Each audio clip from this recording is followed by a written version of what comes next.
राधे राधे, जय श्री कृष्णा। आज है कार्तिक पूर्णिमा के बाद की पड़वा। इसमें चिड़ा चिड़ी की कहानी सुनते हैं, सुनाते हैं, हुंकारा भरते हैं, कहते जाते हैं, सुनते जाते हैं और हुंकारा भरते जाते हैं। तो उसके लिए हमें क्या क्या चीज़ें चाहिए वो देखिए। ये मैंने छिड़कने मनसने के लिए खिचड़ी और ये दक्षिणा ले रखी है और ये खील और खिलौने ले रखे हैं। हम चाहें तो बताशे भी ले सकते हैं। और ये घर बनाने के लिए चावल ले रखे हैं। ये चिड़ा चिड़ी बनाने के लिए आटा ले रखा है गूंथ के। और ये दीपक ले रखे हैं और ये सजाने के लिए फूल ले रखे हैं।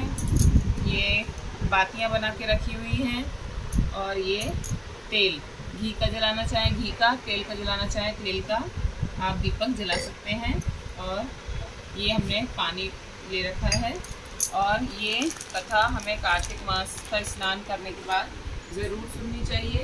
इसका फल ये होता है कि हम जब कार्तिक मास का स्नान कर लेते हैं उसके बाद हम चिड़ा चिड़ी की कहानी घर बनाकर सुनते हैं। आप लोग अगर चावल का ना बनाना चाहें तो आटे का ही बना सकते हैं और उसको फिर बाद में समेट कर गूंथ कर पक्षियों को भी, चींटियों को डाल सकते हैं अगर सूखा रखेंगे तो, और अगर गूंथ कर तो मछलियों को भी डाल सकते हैं। और ये भी बाद में जब समेट कर ऊपर पक्षियों को डाल सकते हैं।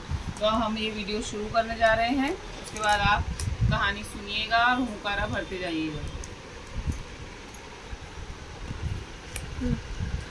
अब ये चावल ले लिए, अब इससे हम घर बनाना शुरू करेंगे।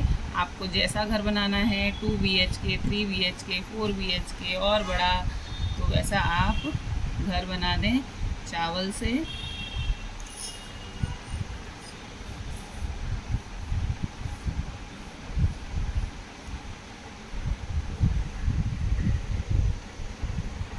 जैसा आपको घर चाहिए वैसा आप घर बना सकते हैं।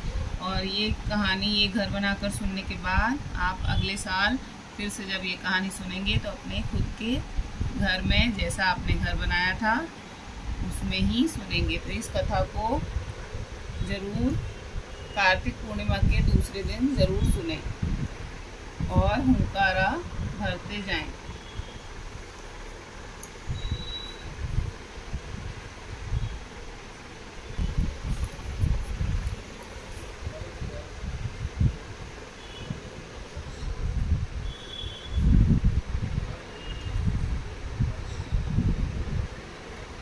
इन सब में खुला ज़रूर छोड़ें दरवाजे के लिए।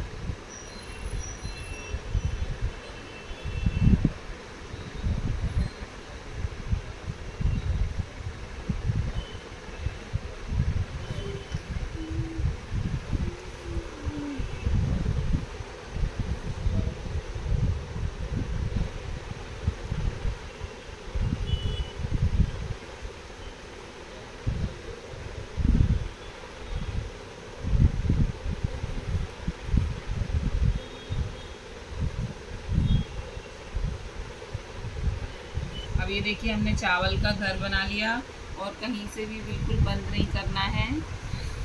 बंद इसलिए नहीं करना है कि उसमें चिड़ा चिड़ी उड़कर आ सकें और बैठ सकें। देखिए यहाँ से भी खोला है, यहाँ से भी खोला है, घुसने के लिए भी, एंटर के लिए भी खोला है, ये वाला रूम भी खोला है, ये वाला भी खोला है, यहाँ से भी खोला है, ये भी खोला है और ये भी खोला है। तो सारी जगह से एंटर करने के लिए मैंने अंदर खोल रखा है। अब हम ये जो गुथा हुआ आटा है इसको ले लेंगे और इसके 2 चिड़ा चिड़ी बना देंगे। जैसा आपको आ जाए वैसा बना लें, ज़्यादा शिल्पकारी की ज़रूरत नहीं है, ये हमको नहीं आ रहे। जैसे आए वैसे आप चिड़ा चिड़ी बना सकते हैं। ये 2 चिड़ा चिड़ी हमने यहाँ पर बनाकर रख दिए हैं, देखो आटे के। और पूरे घर में लाई रखेंगे, अपना घर खाली नहीं रखेंगे, हमारा घर ऐसे ही हमेशा भरा रहे।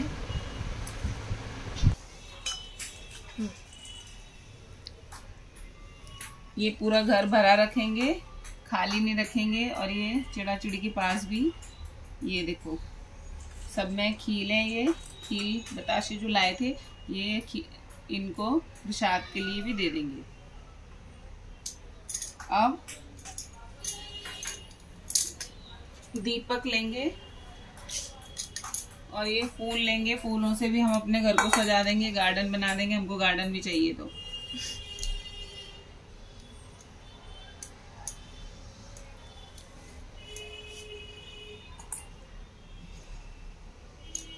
जैसा आप चाहें वैसा आप अपने घर को सजा सकते हैं। मैंने अपने घर को फूलों से सजाया है, ये देखिए। ऐसा आप भी अपने घर को सजा सकते हैं। अब हम ये दीपक ले लेते हैं।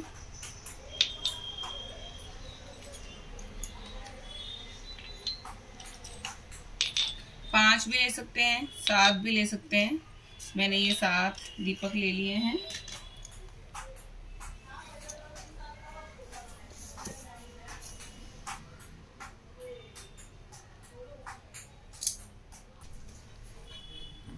अब ये हम घी डालना चाहें घी डाल सकते हैं, तेल डालना चाहें तेल डाल सकते हैं। तो मैंने ये राई का तेल लिया हुआ है। आप तिली का तेल भी ले सकते हैं या देसी घी भी ले सकते हैं।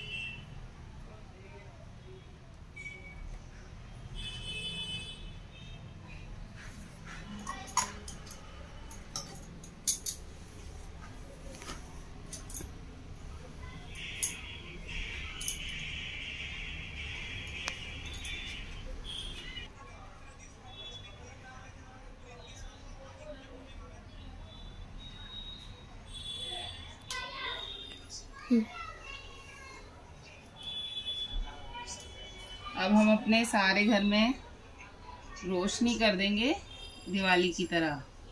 हमारा घर हमेशा रोशन रहे। और एक दीपक चिड़ा चिड़ी के पास रख देंगे। ये देखिए मेरा घर कितना सुंदर लग रहा है सच के। अब हम चिड़ा चिड़ी की कहानी सुनेंगे। उसके लिए या तो हम खीर ले लेंगे हाथ में या फिर चावल ले लेंगे। और अब मैं कहानी शुरू करने जा रही हूँ, तो आप लोग हुंकारा भरते हुए कहानी पूरी अच्छी तरह से सुने। 4 चिड़िया थी, चारों सहेलियां थी। वो कार्तिक स्नान करती थी। कार्तिक स्नान जब पूर्ण हो गया पूर्णिमा पर, तो दूसरे दिन पड़वा आई। पड़वा को उन्होंने कहा कि आज हम खिचड़ी बनाते हैं। तो पहले स्नान करने चलते हैं, खिचड़ी बनाते हैं, फिर स्नान करने चलते हैं। तो ठीक है। तो जब एक खिचड़ी लाई, एक चावल लाई, एक दाल लाई, एक नमक लाई और एक घी लाई। चारों चिड़ियों ने ऐसे करके 4 चीज लाए। उसके बाद वो स्नान करने चली गई। जब कार्तिक स्नान करके वो आई, तो पहली वाली जब आई उसको बहुत तेज भूख लगी थी, तो उसने खिचड़ी की भाप ले ली। वो वहीं के वहीं मर गई। दूसरी आई, दूसरी ने खिचड़ी का पानी पी लिया, वो भी मर गई। तीसरी आई, उसने खिचड़ी खा ली, वो भी मर गई। चौथी आई, उसने खिचड़ी की खुरचन खा ली, वो भी मर गई। अब उनका अगला जन्म हुआ, तो जो भाप ली थी वो राजकुमारी बनी, और जो दूसरी थी जिसने पानी पिया वो कुमार के घर की बेटी बनी, और जो तीसरी थी जिसने खिचड़ी खाई थी वो ब्राह्मण के घर की बेटी बनी, और जो चौथी चिड़िया थी जिसने खुरचन खाई थी वो एक हथनी बनी। तो वो एक ही जगह वो जो चिड़िया राजकुमारी बनी थी उसी के यहाँ कुम्हार की बेटी दासी बन गई, और पंडित की बेटी उसकी सहेली बन गई, और हथनी भी उसी के घर में आ गई। जब राजकुमारी की शादी हुई तो राजकुमारी ने बोला कि मैं ये अपनी सहेली और दासी को भी साथ में ले जाना चाहती हूँ। तो राजा ने कहा ठीक है तुम ले जाना। तो शादी के बाद वो अपने साथ अपनी सहेली और दासी दोनों को लेकर चल दी। तो उसने कहा मैं ये हथनी भी ले जाना चाहती हूँ, लेकिन हथनी उठ ही नहीं रही थी वो किसी के भी कहने पर।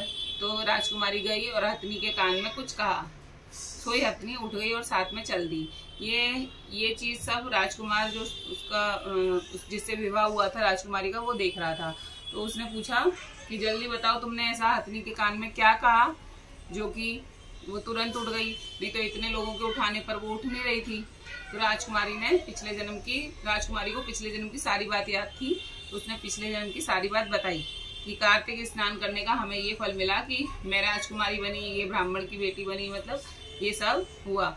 इसलिए कहते हैं कि जो भी ये चिड़ी की कहानी कार्तिक मास का स्नान करने के बाद पड़वा को सुनते हैं, हुंकारा भरते हैं, उनके सब मनोरथ पूर्ण होते हैं और उनके घर जल्दी ही बस जाते हैं।